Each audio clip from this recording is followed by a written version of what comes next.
Helo, Rachel ydw i, ac rydw i'n un o'r swyddogion cymorth ymgysylltu'r gyfer Llais. Cymerodd bron i 5,000 o bobl ifanc, 11 i 25 mlwydd oed, led ACT ran yn ei Arolwg Eich Llais yn 2023, gan rannu eich safbwyntiau, eich teimladau a'ch barn chi ar pynciau sydd o bwys i chi, gan gynnwys eich barn ar Bwlio.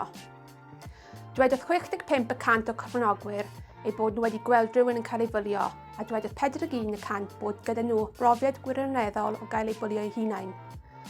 Dywedodd dros hanner o bobl ifanc a holwyd fod y bwlio maen nhw'n wedi ei ddioddef yn gysylltiedig ac ymddangosiad. Pan ofynnwyd iddyn nhw pam naw yn aethon nhw godi llais, dywedodd 31% na byddai unrhyw gamau'n cael eu cymryd, a roedd tua chwarter ohonoch chi'n ofni'r canlyniadau.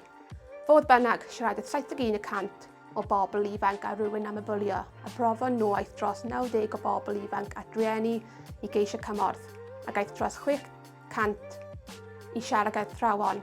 Bydd Arolwg Eich Llais yn cael ei defnyddio i helpu cyngor ACT, IEPS a sefydliadau eraill i ddarparu'r pethau sy'n bwysig i chi.